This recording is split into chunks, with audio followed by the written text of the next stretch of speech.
Hi friends, இன்றைக்கி நம்ம என்ன லஞ்ச் ப்ரிப்பேர் பண்ணுறோம். மதியானத்துக்கு என்ன லஞ்சுனா நெய்ச்சோறு ப்ரிப்பேர் பண்ணுறேன். அது எப்படி பண்ணலான்னு பார்க்கலாம் வாங்க ஃப்ரெண்ட்ஸ். அதுக்கு நான் என்னெல்லாம் எடுத்துருக்கிறேன்னா பட்டை, கிராம்பு, ஏலக்காய், அன்னாசி பூ எடுத்துருக்கிறேன். அப்புறம் இஞ்சி பூண்டு பேஸ்ட்டு, 2 பல்லாரி, ஒரு 4 பச்சை மிளகாய் கட் பண்ணி வச்சுருக்கேன். பச்சை மிளகாத்தோட காரம் மட்டும்தான் நமக்கு இதில் இருக்கும். அதுக்கப்புறம் இந்த இதில் என்னத்தெல்லாம் போட்டு அரைச்சிருக்கேன்னா ஒரு 4 சின்ன வெங்காயம், அதுக்கப்புறம் கொஞ்சோல புதினா இலை, கொஞ்சோல மல்லிக்கீரை, ஒரு 2 பச்சை மிளகாய், இது அவ்வளோத்தையும் கிரைண்ட் பண்ணி வச்சுருக்கிறேன் ஃப்ரெண்ட்ஸ். அதுக்கப்புறம் 3 கப்பு அரிசி, பாஸ்மதி அரிசிக்கு பால் ஊற்றி பண்ணுறதுக்காண்டி இல்லை தேங்காய் பாலும் எடுத்து ரெடி பண்ணி வச்சுருக்கேன். வாங்க நம்ம இப்போது வீடியோக்குள்ளே போகலாம். முதல்ல பட்டை கிராம்பை போட்டு வதக்கியிருக்கேன் ஃப்ரெண்ட்ஸ். அதுக்கப்புறம் பல்லாரியை இதில் ஆட் பண்ணியிருக்கேன். அதையும் நல்லா ஃப்ரை பண்ணிக்கலாம்.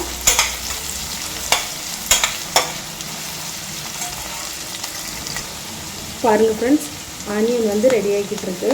அது கூட நம்ம வெட்டி வச்சுருக்கிற அந்த 4 பச்சை மிளகாவையும் ஆட் பண்ணிக்கலாம். அதையும் நல்லா வதக்கிக்கலாம். கொஞ்சம் நல்லா வதங்கி வரட்டும், கொஞ்சம் கோல்டன் கலரில் வரட்டும். அது வர நம்ம அதை நல்லா வதக்கிக்கலாம்.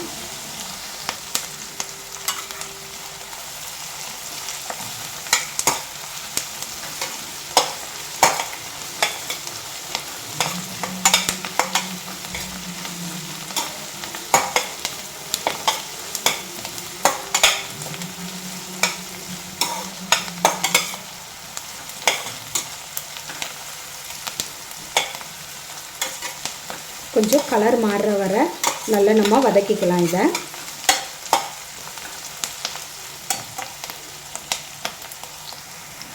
இது வதக்கும்போது கொஞ்சம் கல்லுப்பு ஆட் பண்ணிக்கிடுவோம். அப்போ கொஞ்சம் சீக்கிரத்தில் அது வதங்கிடும்.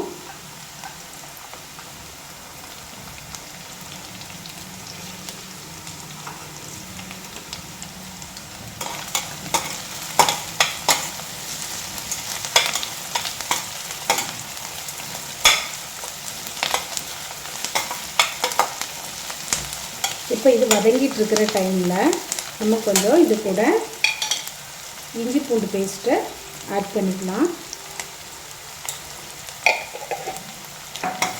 அதையும் எண்ணெயில் நல்லா வதக்கிக்கோங்க.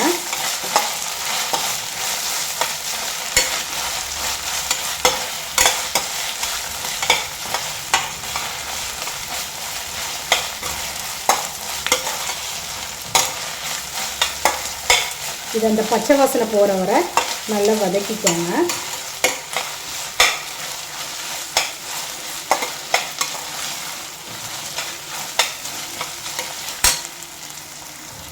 பாருங்கள் ஃப்ரெண்ட்ஸ், நல்லா வதங்கிருச்சு. இப்போ இது கூட நான் என்ன ஆட் பண்ண போகிறேன்னா, ஏற்கனவே உங்கள்கிட்ட காட்டியிருந்தேன்ல, கொஞ்சம் 2 பச்சை மிளகாய், 2 சின்ன உள்ளி, கொஞ்சம் புதினா இலை, மல்லிக்கீரை, இதை கொஞ்சம் இப்படி குறப்பாக அரைச்சி வச்சுருந்தேன். அந்த இதையும் இதில் கொஞ்சம் ஆட் பண்ணிக்கலாம். அதையும் போட்டு இந்த எண்ணெயில் நல்லா வதக்கிக்கோங்க.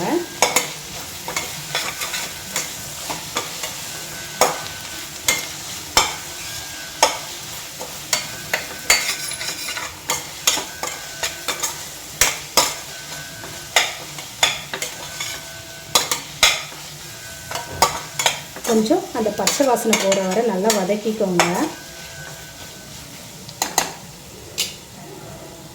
அதுக்கப்புறம் இது கூட என்ன ஆட் பண்ண போகிறோன்னா, கொஞ்சம் பச்சை பட்டாணி எடுத்து வச்சுருக்கேன். இது ஏற்கனவே முழுசாக உள்ளது வாங்கி அதை நான் ஃப்ரீசரில் ஸ்டோர் பண்ணி வச்சுருந்தேன் ஃப்ரெண்ட்ஸ். அதில் கொஞ்சம் எடுத்துக்கிறேன். அதையும் இதில் போட்டுக்கலாம்.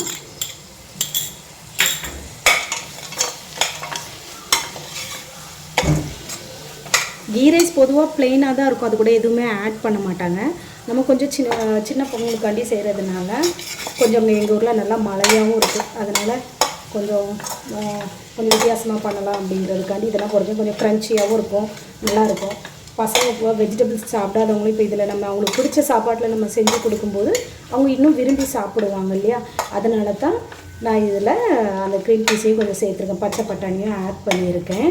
பாருங்கள் ஃப்ரெண்ட்ஸ், அதுவும் கொஞ்சம் எண்ணெயிலேயே வதக்கிக்கலாம்.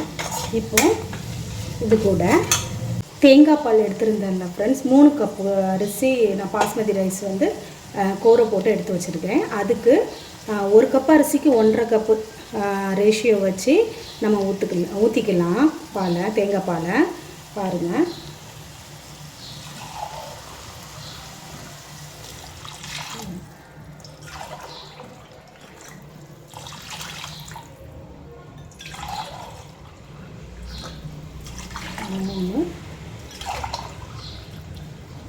மொத்தம் 4.5 கப்பு ஊற்றணும். நமக்கு அது கரெக்டாக தான் இருக்குது.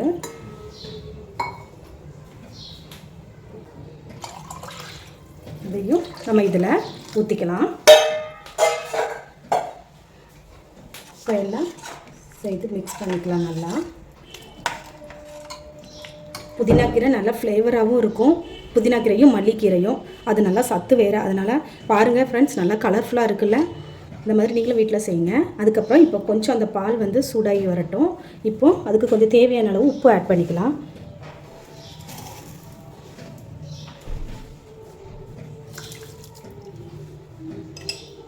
இப்போது உப்பு ஆட் பண்ண பிறகு கொஞ்சம் மிக்ஸ் பண்ணி விட்டுக்கலாம். உப்பு கரெக்டாக இருக்கான்னு செக் பண்ணிக்கோங்க.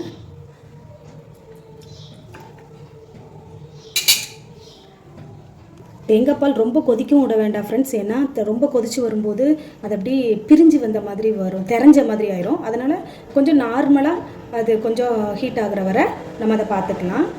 கொஞ்சம் சூடாகிறது நமக்கு தெரியும், பார்த்தோன்னே கொஞ்சம் அந்த கொதிக்கிற ஸ்டேஜ் வரும். அந்த டைமில் நம்ம இதில் அரிசி ஆட் பண்ணிக்கலாம். எனக்கு இப்போ பால் ரெடி ஆயிடுச்சு ஃப்ரெண்ட்ஸ். கொஞ்சம் கொதிச்சு வர ஸ்டேஜ் இங்கே பாருங்கள் வருது. இனி நம்ம ரொம்ப நேரம் விட்டோம்னா இன்னும் அந்த பால் தெரிஞ்ச மாதிரி ஆயிரும். ஸோ இந்த ஸ்டேஜில் நான் எடுத்து வச்சுருக்கிற அரிசி அப்படி போட்டுக்கிறேன்.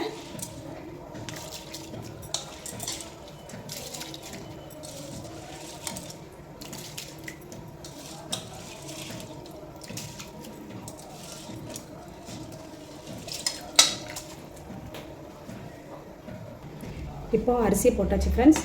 உடஞ்சிராமல் அதை லைட்டாக நம்ம கிளறி விட்டுக்கலாம். உடஞ்சிராமல் பார்த்துக்கணும் அரிசி. அதனால் கொஞ்சம் ரொம்ப அழுத்தி அதுக்கு ப்ரெஸ் பண்ணி அதை இது பண்ண வேண்டாம். கொஞ்சம் மேலோட்டமாக எல்லா இதுலேயும் இந்த அந்த நம்ம அரைச்சி போட்ட அந்த இது எல்லாமே கலந்துக்கிற மாதிரிக்கு கொஞ்சம் மிக்ஸ் பண்ணி விட்டுக்கோங்க. அதுக்கப்புறம் இதில் ஒரே ஒரு பொடி மட்டும் சேர்க்குறேன். அது என்னென்னு இப்போ காட்டுறேன் உங்களுக்கு. இந்த பொடி தான் ஃப்ரெண்ட்ஸ் இப்போ நான் இது சேர்க்க போகிறேன். இது வந்து நான் எங்கள் ஊர் கன்னியாகுமரி சைடில் கன்னியாகுமரி பீச்சுக்கு போனோன்னா இந்த மசாலா ஐட்டங்கள் கரம் மசாலா இது வந்து ஒவ்வொரு ஸ்பைசஸாக தனித்தனியாக கிடைக்கும். மொத்தமாகவும் இருக்கும், தனித்தனியாகவும் கிடைக்கும். நான் தனித்தனியாக எல்லாமே வாங்கி அதை இரும்பு சட்டியில் வறுத்து நான் பொடி பண்ணி வச்சுருக்கிற கரம் மசாலா ஃப்ரெண்ட்ஸ். இது நான் வீட்லேயே ரெடி பண்ணது, நல்லாயிருக்கும். கன்னியாகுமரிக்கெலாம் வந்தீங்கன்னா இந்த மாதிரி நறுமண பொருட்கள் வந்து கிடைக்கும் நமக்கு. அது நம்ம வீட்டில் வாங்கி நம்மளே திரிச்சிக்கலாம். கடையில் வாங்காமல் நம்மளே நமக்கு ஏற்ற மாதிரி எல்லாமே மனம் பார்த்து நம்ம திரிச்சிக்கலாம். இது நான் வீட்டில் ரெடி பண்ணுறதா. இந்த பொடியை இப்போ இதில் ஆட் பண்ணிக்கிறேன்.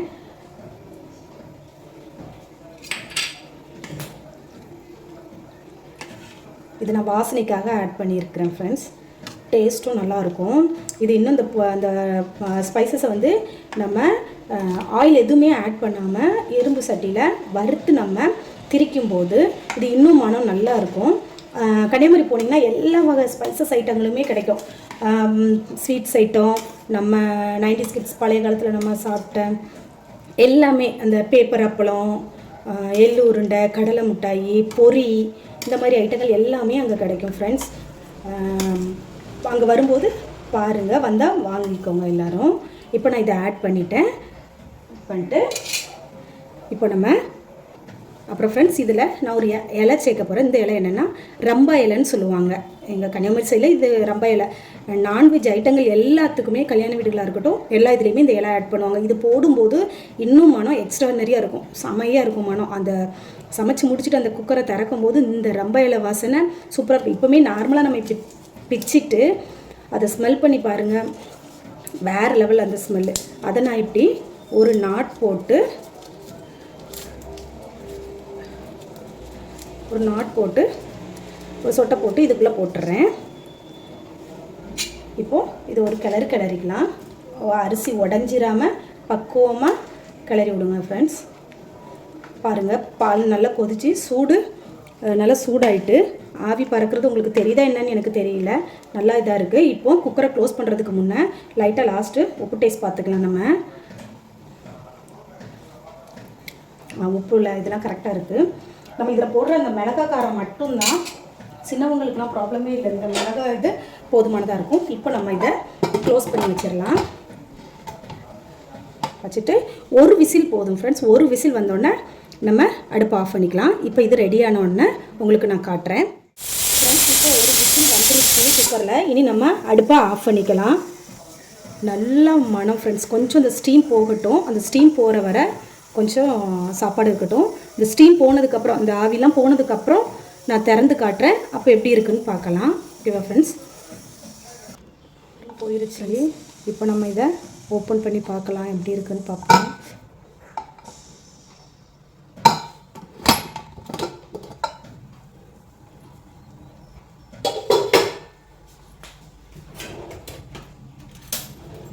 பாருங்கள் ஃப்ரெண்ட்ஸ் எப்படி இருக்குன்னு. அது தேங்காய் பாலில் செஞ்சதுனால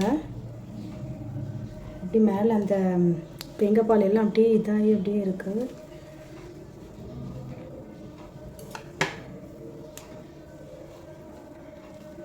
பாருங்கள், நல்லா அழகாக உதிரி உதிரியாக வந்திருக்கு. நீங்களும் நம்ம வீட்டில் இதே மாதிரி செஞ்சு பாருங்கள். நம்ம வீடியோ பிடிச்சிருந்தா லைக் பண்ணுங்கள், கமெண்ட் பண்ணுங்கள், ஷேர் பண்ணுங்கள். மறக்காமல் நம்ம சேனலை சப்ஸ்கிரைப் பண்ணுங்கள். தேங்க்ஸ் ஃபார் வாட்சிங்.